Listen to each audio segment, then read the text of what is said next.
Very good. It's 10 o'clock, so we'll begin. We kind of have a joint meeting today.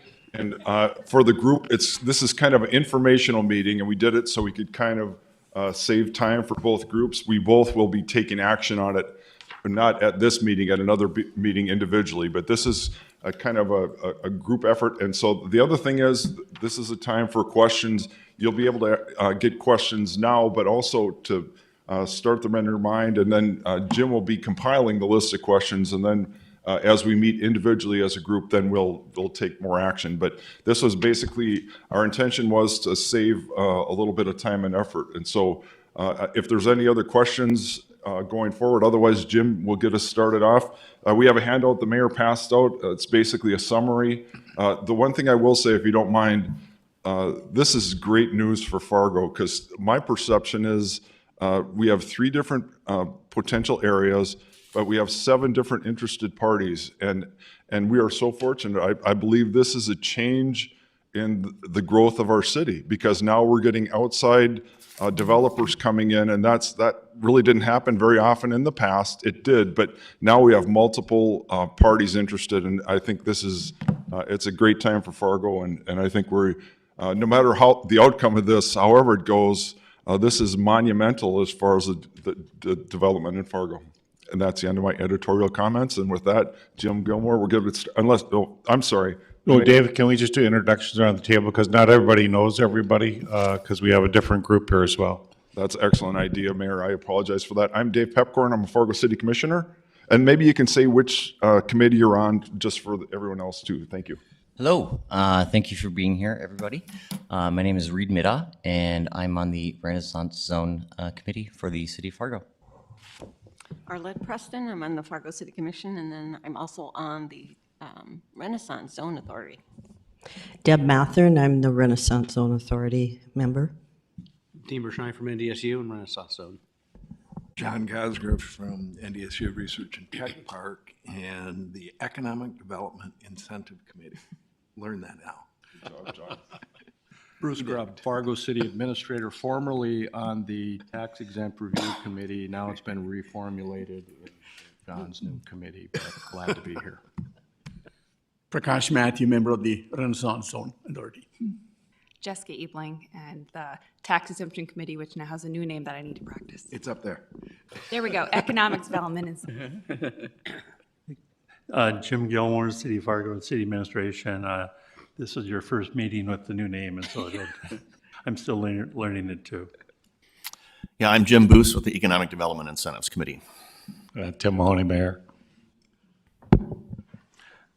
Thank you. I think the purpose of getting these 2 groups together is that most of these applications have also requested Renaissance Zone incentives, and then some have requested either pilot or tax increment financing. And so the Renaissance Zone Authority, of course, would be making recommendations on any Renaissance Zone incentives, and the Economic Development Committee will be making recommendations on tax increment financing or pilot. So just thought it'd be useful for us to meet together. I think there are 8 voting members on the Renaissance Zone Authority and 5 on the Economic Development Committee. Dave is on both, so we have a total of 12. I think we've got a lot of good proposals here. I think it's probably not going to be an easy decision on which ones to go forward with or which ones to recommend. But maybe we can talk about the 3 sites that are available. The 2 of them were acquired by the Diversion Authority for flood control.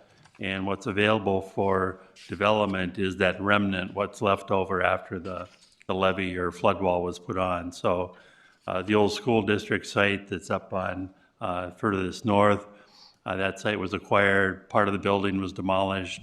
The remaining parcel is available for development. The remaining portion of the building, actually some of it is still in the right-of-way, and so it needs to be torn down. And so that site really needs to be cleared and redeveloped. The Park East site, it's about 54,000 square feet adjacent to the river, and that's probably one of the easier sites to develop in that there's nothing in the way. However, the access to that is a little bit more challenging. You can only get in and out on Main Avenue. As part of our agreement with the Diversion Authority, the Diversion Authority will receive all the money we receive from those sites, less any administrative fees that we have. So those are not going to be city funds. The city building that was previously a public health building, and then police used it for a while, various city departments had used it, is on the corner of 3rd Avenue North and 4th Street. That building is quite old, and I suppose could be rehabbed into office, but there'd be pretty extensive renovation needed, and both proposals would actually demolish that building. It's hard to say what that building would be valued at, because it seems like the land is worth more than the building based on the proposals we received. So that's just to give you a background on how we came up with this land, and the fact that we don't really need that health building sitting vacant right now. As far as the process, what I'd like to do today is just introduce you to the proposals and just see if you have questions. I know I have some. A couple of the proposals have sent us additional information already. I didn't forward that out to you yet, but I'll do that. And so really it's a chance for you to answer questions, see if you want to go forward and interview all of these proposals. I don't know if there's any you'd want to eliminate. Some are maybe a little weak, but I thought at our next meeting we could hear presentations from each of the proposals. Want to get a little bit of your thoughts on how to, maybe limit the time and on that. But certainly I think it helps to give us questions in advance so we can give to the developers. So a primary purpose today is to have this first meeting to learn about the proposals, see if you have questions. Then we'll move forward. Chad Peterson, Cass County, is joining us. He's on the Renaissance Zone Authority. I think most of you know him. The criteria for the decisions, I'll kind of go through that a little bit as we talk about each of the sites. But in general, it's if it was simply who is giving us the most money, we wouldn't need this committee. It's really which is the best development for the long term. And so the criteria include some pretty objective things like how much money they're going to provide, investment, what's the purchase price, does the developer have the experience and ability to get things done. I think I've kind of gave you my initial review on some of those. Certainly we have a lot of very experienced developers. Probably the ones that will be a little more subjective is the consistency with the downtown plan and whether you think the design and quality of the development is good. So I'll just pause right now and see if there's any questions. Maybe Megan Elshock from the Planning Department has some presentation, kind of go through overall some of the downtown plans that we have. That'll be kind of the factors to look at in those first two criteria. And then we can talk about some of the details of the proposals, such as how much they're offering, what the proposal is.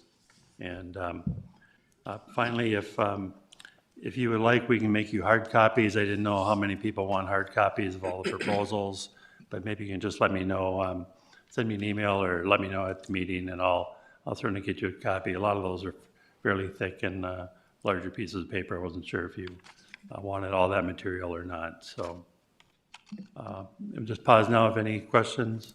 Jim, I think there's at least one individual that needs this.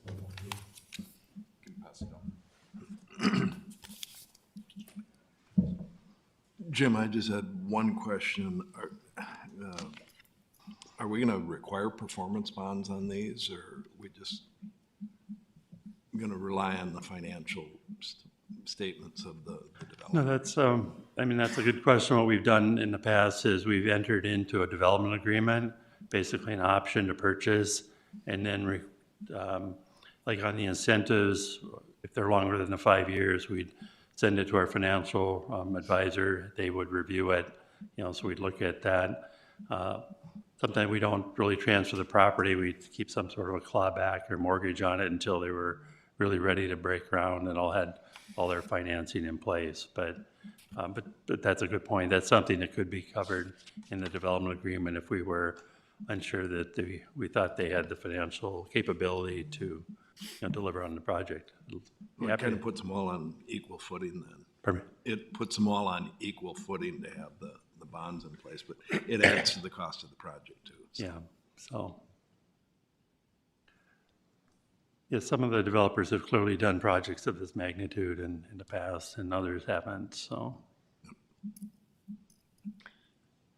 Jim, one thing that I noticed as I was reading through all the proposals, we have at least a couple of proposals that require probably heavier city participation and relate to probably populations that we don't necessarily have good data on the housing needs.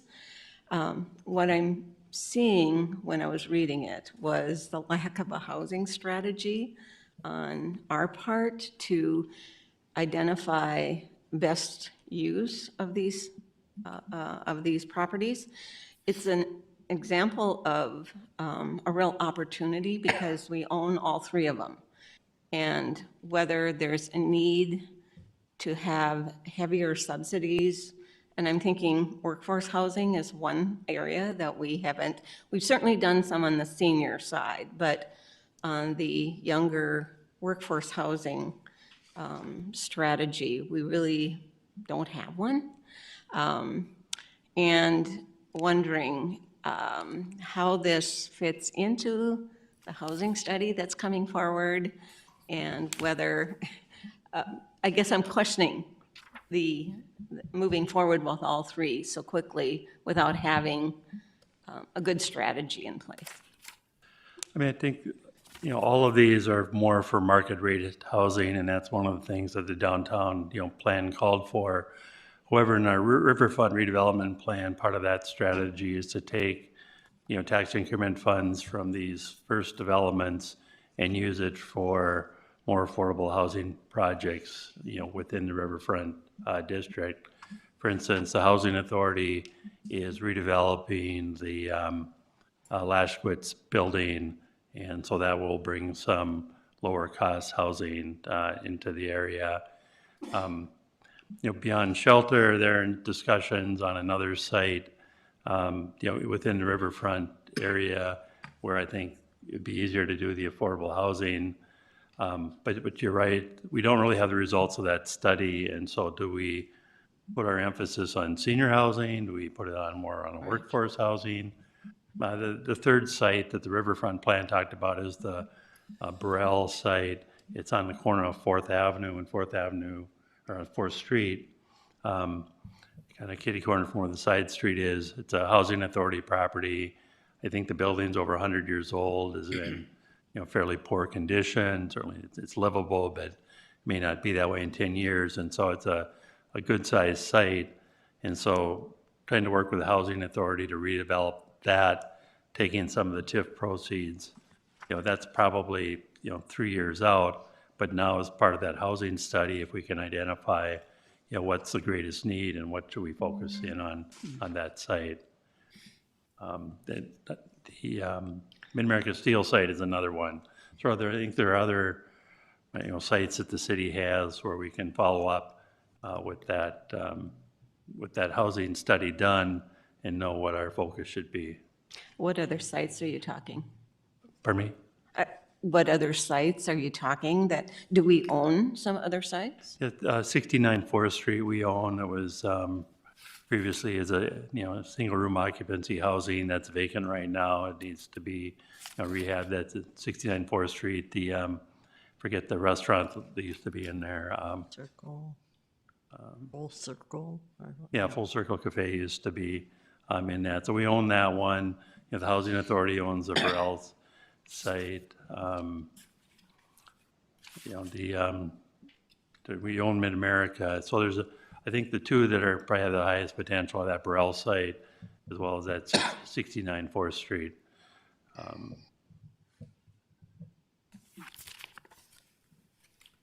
Is it my understanding that staff has not evaluated any of this because we have not received some of the things that we need to receive from this proposal?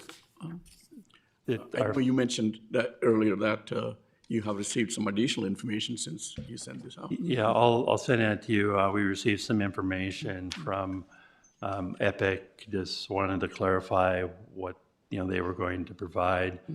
And I also received some information from Authentic Housing. I mean, Authentic Housing, one of the first incentives they wanted was for the city to provide, $2 million to help to get the project started. We really don't have that money, and so I told them we probably weren't going to go any further with theirs. They think they may have another way around that to address that, and so we'll kind of see what they have in mind and going forward. And our financial advisor, well, that'll come later. I'd like to first try to focus in on which one you think is the best, and then is a 10-year incentive needed, or is it 12, or what's the level of incentive needed for some of these projects? Dave? Should we move on to the having the planning department talk a little bit? If you're ready to go ahead. Thank you. Good morning, everybody. I'm Megan Elshaug from the Planning Department. I have a presentation that we'll go over here just briefly. I'll talk a little bit about the Downtown in Focus plan, the Renaissance Zone Development Plan, and then a real high-level comparison of all the RFP sites. So in 2017, the city approved the Downtown in Focus Comprehensive Plan, which is to create a blueprint for downtown to guide redevelopment and investments in infrastructure and the public realm. The plan focuses on parking, infrastructure, stormwater, transportation, land use, open space, design standards, and economics. Within that plan, and I believe this is a little bit of your criteria, are 7 main goals. I'll just go over those briefly to kind of set the stage. So one is to grow as a neighborhood by investing in housing to increase the population living in downtown and maintain downtown's diversity, to prosper as a business center, to increase the number and types of businesses and jobs downtown or accessible from downtown, to thrive as a destination, to create a unique downtown experience with an activated riverfront and vibrant sidewalks and public spaces that serve as the backdrop to the community's social life, to be a model for inclusive growth and development, to protect downtown's diversity and evolve as a model for equitable growth and development, to complete our streets, make complete streets commonplace and encourage trips by foot, bicycle, bus, and car, to park smart, manage parking resources to meet the needs of drivers while also making room for new development activity. And the last one is to play with purpose, to develop a system of connected all-season green spaces designed for people of a range of ages and interests and purpose as infrastructure that absorbs stormwater. Within that plan in the Downtown Comprehensive Plan is a future land use plan which identifies preferred property land uses and intensity as a guide for how downtown develops. For the Renaissance Zone Development Plan, this plan was adopted in 2019 thanks to the work of all the folks up here today. The program establishes a framework for certain tax incentives this is a state program, that allows for certain tax incentives with the goal of enhancing economic growth and investment opportunities in the downtown. So up on your screen, these are the main goals and development objectives within the Renaissance Zone Plan. One of the large outcomes, or the biggest outcome of the updated plan, was to more closely align the Renaissance Zone Development Plan with the Downtown in Focus Plan. So you'll see that the goals of the Renaissance Development Plan are the same as the goals of the Downtown Plan. So they really closely align. And then the development objectives are largely consistent with the previous plan. And this on your screen is the criteria that is reviewed for a Renaissance Zone project. This is the current boundary of the Renaissance Zone. The state authorizes the city to have 49 blocks. There are currently 47 blocks. This boundary was updated last in 2019 with the development plan, and hatched blocks are blocks that have properties that are owned by the public and can be counted as half blocks. So we'll compare these blocks in the future land use plan and the proposals shortly, and I'm going to hand it over to Jim to speak for a little bit. The other renewal plan that the city commission adopted in January was a strategy to, encourage development along the river. And so how a renewal plan in the tax increment financing district works is right now most of the property in this area, a lot of it's vacant and has relatively low value. For instance, the 3 sites that we're looking at now don't pay any property taxes. And so if development goes on them, they'll begin to pay property taxes.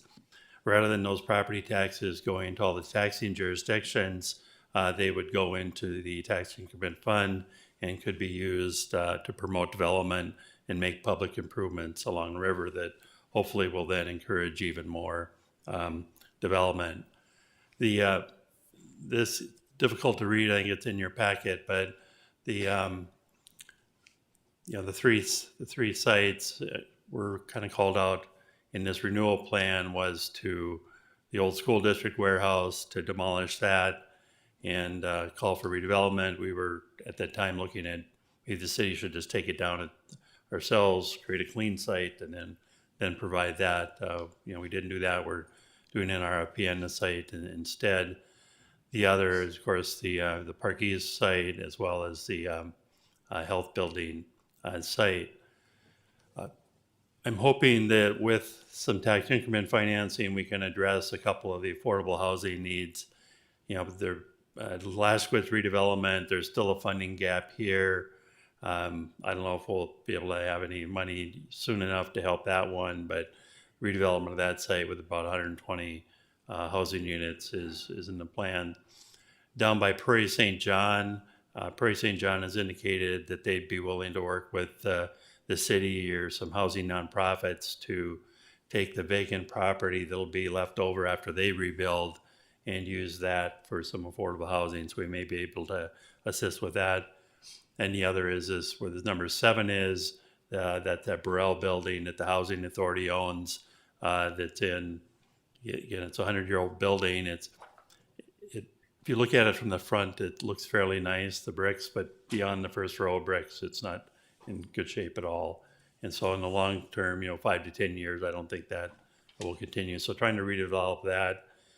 And so the concept here is as we get tax increment financing, some will be needed to incent the development. Some can be used for these other public purposes within the plan area. So again, you can see these are the 3 sites. I think we're going to move on and have Megan talk about the 419 4th Street. I'll have her talk about the kind of that land use factor, and then I'll go through some of the factors that are in the more of the numbers factors. So, Megan. So a little bit of context here. This is bound by 2nd and 3rd Streets and 4th Avenue and the railroad on the north. So for the future land use map, this property is indicated as residential, and within the Renaissance Zone development plan, it's block 47 towards the north half of 47, which is indicated in the Renaissance Zone development plan for clearance and redevelopment, mixed use or housing, with definition of block corner at 2nd and 4th Avenue. And I'll quick note too that we know in the planning department that not all developments in downtown can be all things or meet every single goal of the downtown and focus plan. And so this is a little bit of information to just provide context, and these have not been evaluated. I know Jim mentioned, the potential for or submission for a Renaissance Zone application. We've not done any evaluation on that at this point, nor have we done an evaluation on meeting the underlying zoning district of downtown mixed use. So I don't know if you want me to speak a little bit, any more details, Jim, or you just want to move on to the next one? Maybe I'll just move on and kind of talk about, in your packet, you'll see a kind of a spreadsheet on this particular site. There proposals from 2 different groups, one Authentic Housing, the other Kilbourne Group. Kilbourne Group provided, 3 different options. the authentic housing, maybe look at the bottom part of the chart first. There'd be a building of 178,000 square feet. There'd be 181 apartment units, 16,000 square feet of commercial space, only 10 parking spaces. They envision people using car share or transit. The estimated investment is 51 million. The incentives they're requesting was $2 million upfront from our TIF fund. However, we don't have any money in the TIF fund, so that's just kind of a non-starter. They'd like free transit for all the residents. The land price is really unknown. They wanted to do an appraisal later and then pay for the land if they made enough money in their pro forma for that land. And then for the city to provide incentives for car share. The estimated future property taxes, if on this might be $500,000. It's unknown how many years of incentive this would be. As I look at the criteria, it's a high level of investment. That's positive. The purchase price is unknown. The developer, have some people in their group that have done some things in New York, but I'm kind of unfamiliar with that. We would want to look into that more. The financial feasibility, if they're looking for us for $2 million, there's just a lack of capital up front here, it seems. And the implementation schedule seems to fit with our criteria. Again, some of the development team has some experience with development in New York City. The Kilbourne Group proposals, there were 3 different ones, range in size from 72,000 square feet to 104. I'm focused here on just the 2 proposals and that component that's on the this particular site. They have a third option where they would also try to acquire the school district building. And so really, if that third proposal is done, it would be done in phases. So number 2 would be done first, and then this third phase would be acquiring a school building and tying all of that together. So just looking at the 2 smaller proposals, would be either 74 or 114 housing units. So one smaller than the other. The parking, there'd be 107 places or 152. So it looks like certainly adequate parking within the site for the development. The investment would range from 15 to 25 million. The incentives they're requesting are the 5-year Renaissance zone, the larger site, because of the parking costs ends up getting higher, putting that much more density on, would be a 6-year TIF note, and so essentially it'd be a property tax exemption for approximately 11 years, where the smaller one would be more like 6 years. So looking at the investment, again, fairly large, either 15 or 25 million. The purchase price for the property would be 162,000. Under developer ability, certainly they've done a lot of projects in the downtown, including partnerships with the city. The schedule fits, and the developer experience, again, is strong with what they have done downtown. So I don't know if you have any questions or additional information we want to get on this one. We'll be recording the meeting, so we'll be able to kind of take notes later. But I have a question for you, Jim. Can you talk a little bit about, how it would work? You talked about that, if they got a 5-year approval for the Renaissance zone, but then, for then the following 5 or 6 years, how would that work? Just kind of review that, please. Okay, anytime we use the TIF note process, essentially they still pay the property taxes, but we negotiate and they receive that money back. And so for the first 5 years in the Renaissance zone, they wouldn't pay property taxes. The following years, we would give them a note and say, we promise to pay you, I think you see in their proposal, $1 million, but we're only going to pay you if we get property taxes. So city's not taking any risk. We're just agreeing to refund their property taxes, providing they pay them. And one thing we've looked at here with the Riverfront Plan, we could agree to give them half the money back for a longer period, so the city could get money sooner to do some of these other affordable housing projects.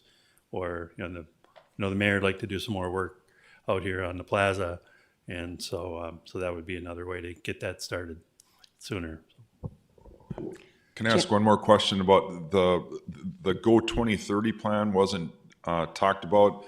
And is that something that we would incorporate in this, or is that already being incorporated in some of the other things?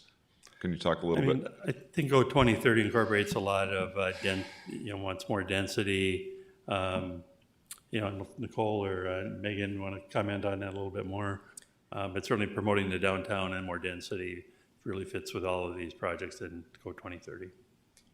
Yeah, maybe just, I'll hand it over to Nicole if she wants to talk, but, the Downtown in Focus plan was approved just a few years ago and really focuses on the downtown, but as Jim was saying, there's some high-level things that would also apply, like the density and getting creative with parking and, parking smart. So, I don't know if Go 2030 is specific in your review criteria, but there are some things that overlap between them. So if you wouldn't mind in the future, if we could include that in the discussion, just because, and I know that's maybe a little older than some of these plans, but I do think we should include that if we can do that in our future meetings. Thanks. We'll do that. I just have a question about appraisals, because I'm assuming the public will think in that direction. It looks to me, well, the purchase price of the property varies tremendously based on whichever proposal you're looking at. Can you explain why we didn't do appraisals?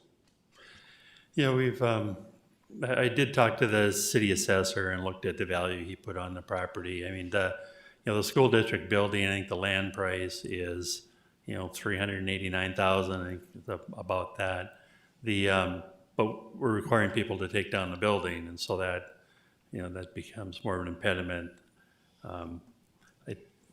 Sometimes I think the best way to get the appraisal is to put it out there and see what kind of offers we get.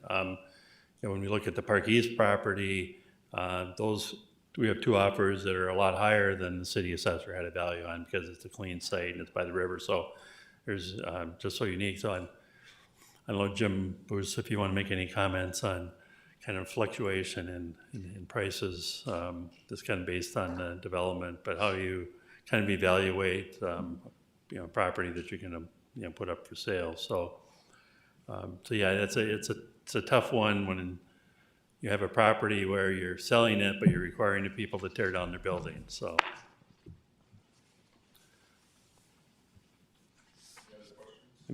I think that's a question we can ask the city Just assessor. one. I noticed in the authentic housing, they're doing car share incentives and free transit. I think that's a unique idea. I'm just wondering, it's tax exempt. We've never given transit. Do we even have the authority to do that, or how would that work? I mean, it would be crossing over into somebody else's budget. Yeah, I mean, you would be, you're giving something away, which it gets into that gifting thing in the state constitution, but maybe because you're promoting transit, that's okay. We haven't, those are good questions that we don't have answers to whether we could really do that or not.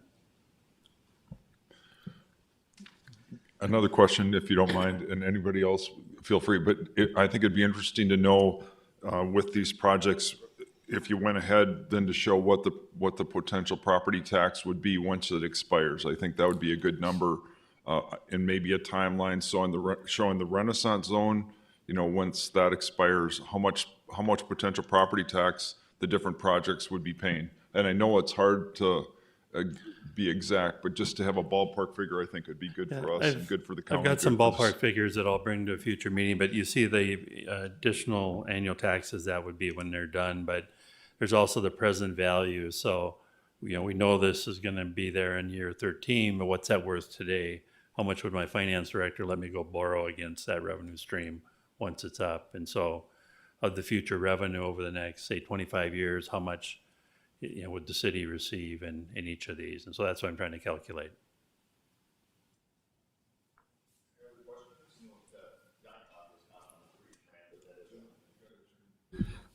The free transit, that is an odd thing that we've never seen. I've never seen anything like that before. And when I see something like that, then I have concerns about precedent. And now, is every application moving forward going to want free transit? And, exaggerating a little bit, but it is something that we got to be careful of. It's something we've not typically seen.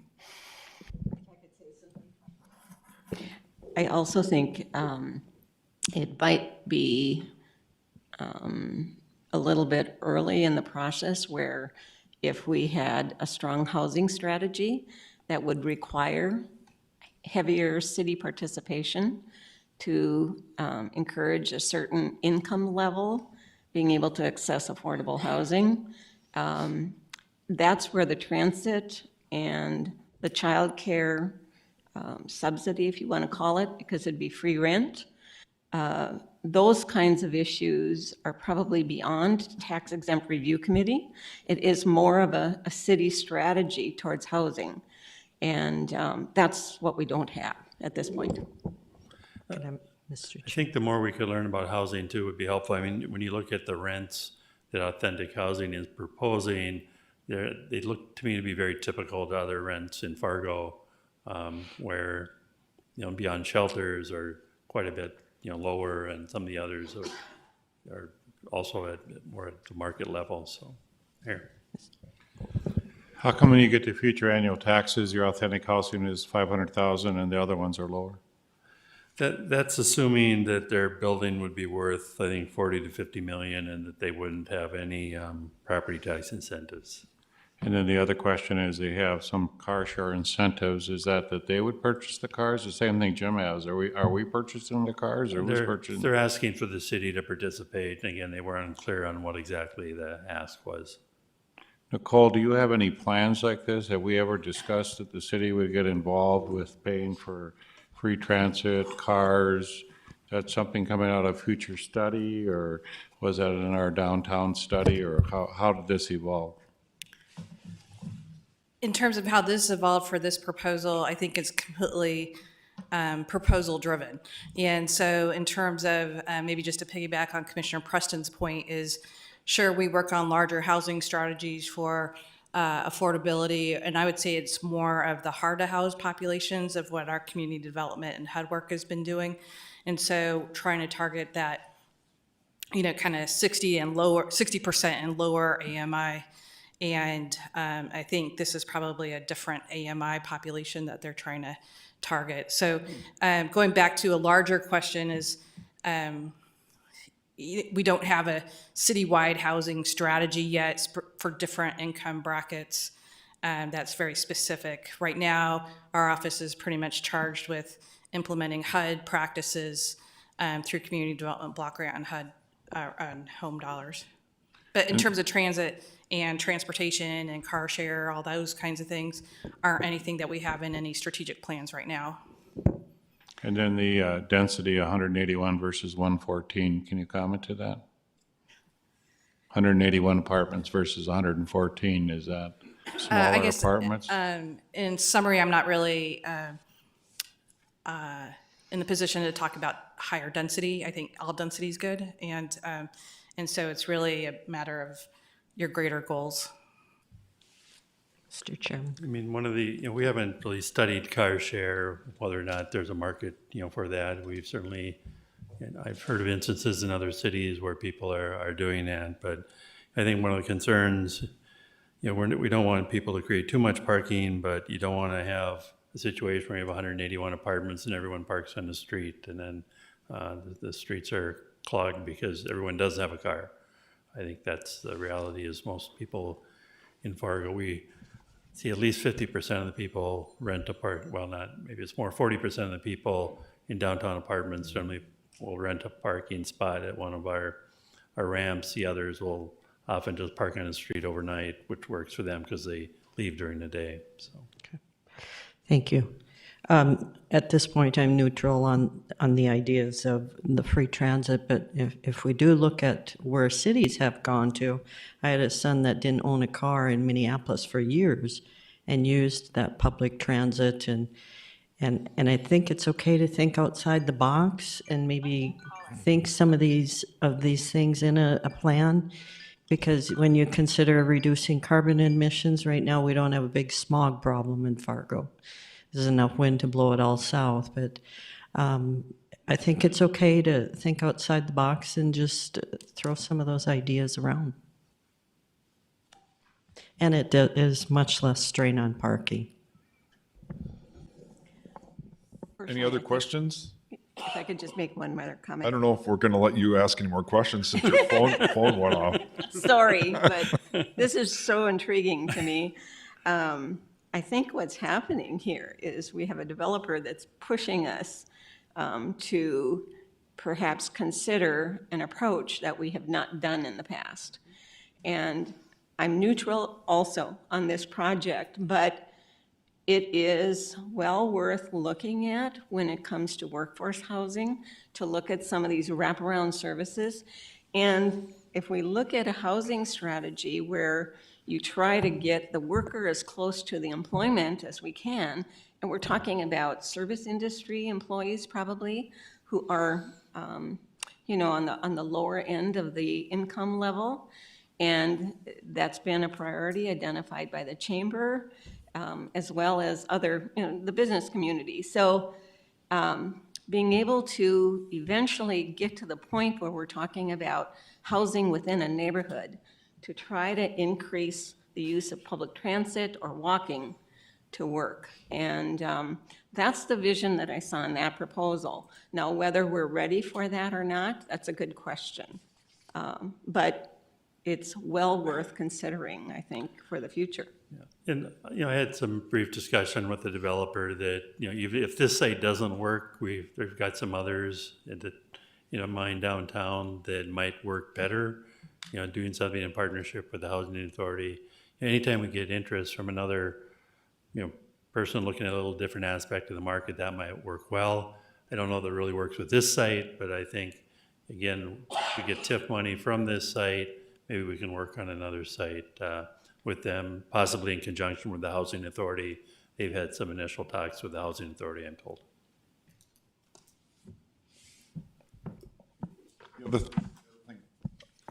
The other thing I'll add is if you have questions that you come up with, obviously today is just the initial thing.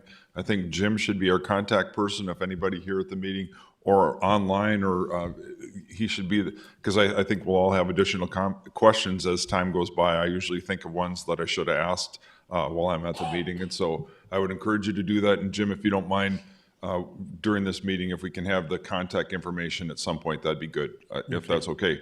Yeah, I think you all have my email, but that's probably the easiest, but feel free to give me a call too. Mayor? Mayor. When the high rise comes down, they are gonna put low-income housing right in that slot. How many apartments are gonna go in there? 120. 120. So to Arlette's question, we will have low-income housing downtown, 120 units up where the old high rise is. I mean, the other ones that we're working on is the Milton Earl site on the corner of 4th Street, or 4th Avenue and 7th Street. Working with Beyond Shelter on that one. There's still some financing gaps on that one. The other one was, there's this Edge Artist Flats on the corner of University and 5th Avenue North that was built a few years ago. We'd worked with that on a tax exemption. The disappointment there is that they actually got tax credits to do another second phase to the west, but because of, you know, prices and other factors, they abandoned that project and gave back the tax credits, which is disappointing because those are really hard to get. But that's another potential site that I think could be, we could maybe circle back with another housing, you know, developer and see if something could be done there.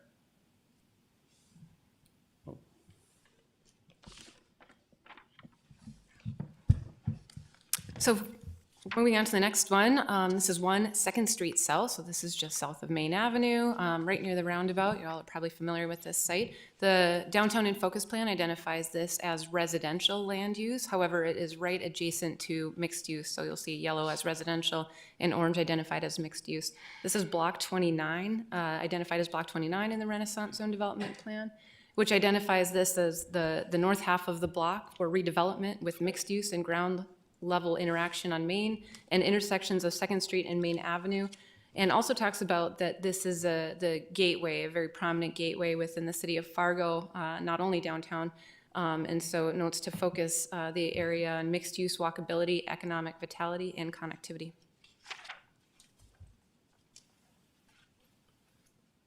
We received 3 proposals on this site.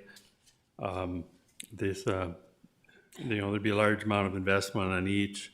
The Beyond Shelter site would be 69,000 square feet with 51 housing units, approximately 9,800 square feet of commercial office space, 90 parking spots. The investment would be about $16 million. The incentives they're asking for is a 5-year Renaissance zone approval. In addition, a 20-year pilot, so there'd be no property taxes on the housing for that 20-year period. They're looking for grant funds from the city's HUD programs of $400,000 from CDBG and home, and $300,000 in sort of a TIF financing from these other projects. Future annual property taxes would be just $20,000 a year. We look at the criteria on this one. There's certainly a large amount of investment. The purchase price is the lowest of the three, $650,000. Developer ability, they've certainly done a lot of good housing projects in Fargo. Again, we're working with them on several that still have financing gaps, but we hope to have some HUD or other money to fill those. Implementation timeline would be a little bit slower than the other two. They wouldn't probably start construction until 2023, but the developer does have a fair amount of experience.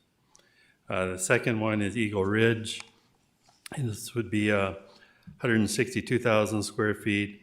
There would be 57 condominiums, 21,000 square feet of commercial office space, 124 parking spots, and an investment of about $35 million, the largest of the three. The incentives they're requesting would be the 5-year Renaissance zone approval exclusive to that. Future annual property taxes would be about $392,000. Look at the criteria again. The largest investment at $35 million. It also is the highest purchase price of $1.5 million. The developer ability, certainly done a lot of projects in Fargo. The implementation timetable fits with our criteria, and the developer has a lot of experience.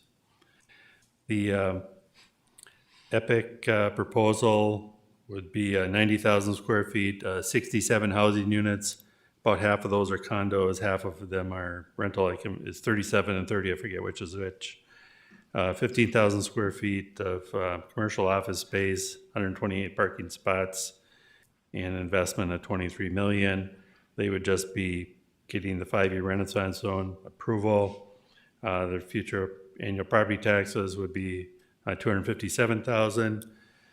One of the advantages they were pointing out in their proposal is it's integrated with 2 other buildings that they have adjacent, and that they'd be providing some more open space and an amenity that the other project didn't have. They've submitted that as supplemental information, and I'll pass that on to you. And again, on the criteria, the high investment, purchase price of over $1 million, developers' ability and experience, I think is fairly well proven. And this would also start this year and be done in 2023. I don't think I'm missing anything on this one. So anyway, so that's a summary of those 3 proposals. The Eagle Ridge one would have their own single access on the main avenue. The other would be integrated with the other entire development. So. Any questions or comments on these? Mr. Chairman, to Commissioner Preston's point on appraisals, I mean, part of what we're trying to do here is figure out the trade-offs between purchase price and the other aspects of scope of the project. And I'm just wondering if there isn't, if it's not appraisals or something that we could use city assessed value or something to kind of gauge where we are. It's really simple to look and say, oh, let's just pick the one that has the highest price and the highest purchase price. And, that goes back to the housing studies and everything else. But this one, I forgot to note, we did an RFP on the same site about 2 years ago, and the city assessor estimated it'd be worth about $540,000. That was also the highest bid that we received, so I was a little surprised at these prices that came in, double that. One, and the other thing, and as we try to score these with the system that we use in tax exempt review, maybe we could have maybe, we may not all agree on the scoring, but we would at least have a scale to work towards so that we can make sure that, you know, we're trying to pick. 'Cause I found it incredibly difficult. I want to be driven by the finance, you know, so I look for big numbers. But there's other aspects to all these that need to come into play, and some way to kind of gauge where we are would make sense. Any other comments or questions? Mr. Chairman, I apologize. I have another question. So since the land price, the land dollars go back to the diversion authority, right? Yes, and the Do they diversion have authority. some guidelines for accepting a purchase price? Yeah, and I'll get into the process. The diversion authority has to approve any sale too. So, you know, if it's lower then they would have to be convinced to take, Right. you know, the lower price. On the other hand, they can't force us to sell at the higher price. So we've showed these proposals, RFPs to the diversion authority. They didn't have any objection with this going out. But once we select a proposal, we're going to have to get it also approved by the diversion authority prior to the sale because of the lien they have on the property.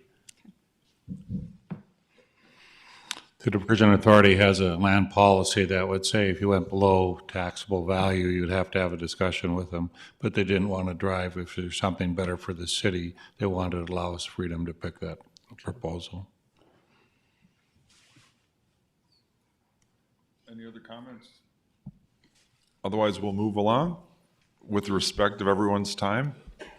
I think, you. you know, Dave, Commissioner Pepcorn asked me to point out on this next one, Dave is, I don't know what his participation is, but he is an investor in this one. So wanted, Deb was willing to take over as chair for this particular item. All right, we are at 401 3rd Avenue North. This in the downtown in focus future land use plan is identified as this area for commercial land use. This is also block 7 in the Renaissance Zone Development Plan, which indicates that for the east half, clearance and redevelopment, especially on the southeast corner, with multiple stories, ground level retail and commercial on 3rd Avenue, as well as redevelopment of surface parking. Jim, did you have comments for that? Yeah. Okay. This 401 3rd Avenue, we received 2 proposals, and I know this confused a lot of people in that there's 2 different projects that are actually on 2 different properties. So the reason for that is Kevin Bartram is proposing to use the site that we own. The building would be removed and he would build apartments. The Lloyd Company is proposing that we acquire the health building. They would tear that building down and they would sell that surface parking lot to American Federal, who would then sell them their surface parking lot on the corner of 4th and 4th. And so, yeah, it'd be nice to do both of these, but it doesn't work because American Federal wants a surface parking lot at one of the 2 sites. And so the Lloyd Company Green Acres proposal proposes 108 housing units, 115 unit hotel, about 167 parking spots that would be shared between those 2 facilities. The investment is $38 million. The incentives would be, they're looking at a TIF note, maybe the Renaissance one will work in here too, but it's the equivalent of a 13-year property tax exemption, either through a combination of Renaissance zone and a TIF note. Future annual property taxes, though, would be very high at $431,000 a year once it was fully completed. We look at the criteria. You know, this is the largest amount of investment on this site, it'd be $38 million. The purchase price is $500,000. The developer ability, they have a lot of experience in South Dakota and the Sioux Falls area. Timeline is good. It would take a little longer with the dual project. And again, the developer has a lot of experience. The NBA development one would be 102,000 square feet. There'd be 68 housing units. There wouldn't be any commercial space. There'd be 70 parking spaces at grade level. Some of those enclosed, some of those outside. The investment would be $13 million. future annual property taxes would be $145,000. They're looking at, for incentives, a 5-year Renaissance zone approval plus a 5-year TIF node or pilot. If you look at the criteria, in 13 million, certainly significant investment. Purchase price also 500,000. The developer ability for them is again, quite strong. They've done a lot of projects in this metro area. And the implementation timeline is would be as fast as the others that we've been looking at. So any questions on this one? Jim, I would guess the developer has done feasibility studies on saturation for hotels and housing and all, and commercial space. Has the city updated anything since In Focus on? I mean, the developer has said they've done their own studies on housing. They feel the downtown housing market is real strong. I think they felt stronger and more positive about the housing than they did necessarily the hotel. But when we talked to them about the hotel, it was during COVID, and so those would be some good questions for them. Now that we don't know where we are with COVID, do we? Hopefully. Is that hospitality industry coming back, and is this, they're still going to be really interested in this? But they've looked at this market and other sites for years. I've had discussions on and off with them over the last 2-3 years on downtown sites. So, okay. Any questions from the group?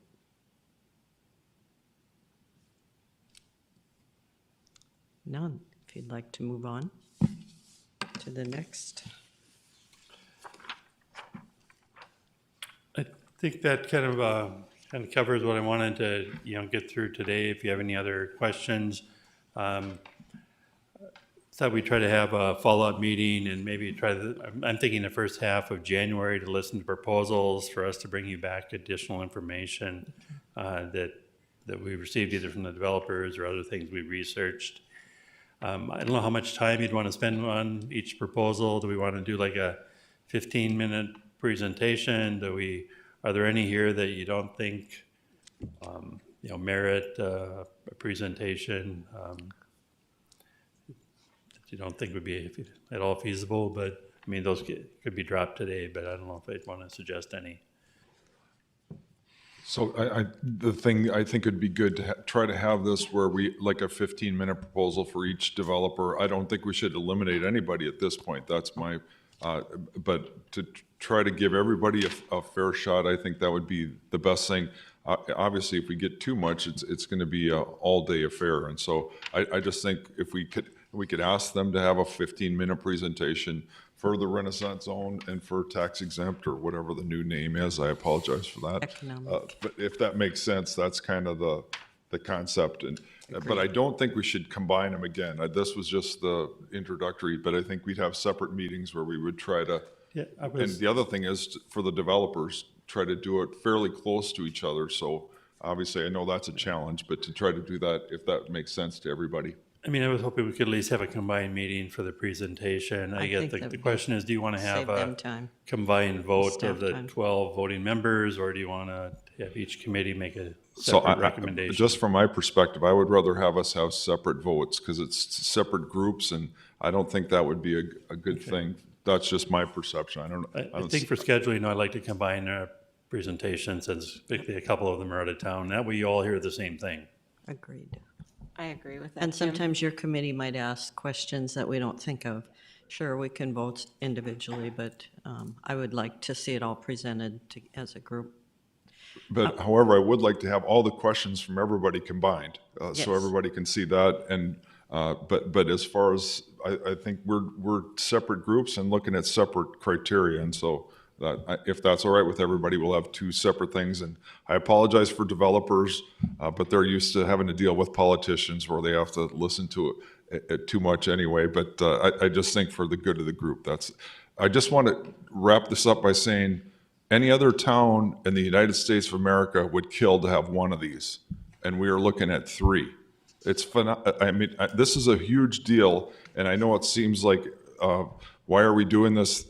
this is huge for Fargo. And then on top of that, a couple of these properties pay zero property taxes, and it will all be new. That's great for our general fund, so the mayor can do all of his projects that he's working on. So, but anyway, I just want to reiterate that, and I do think we need to be careful and be prudent. But this is phenomenal.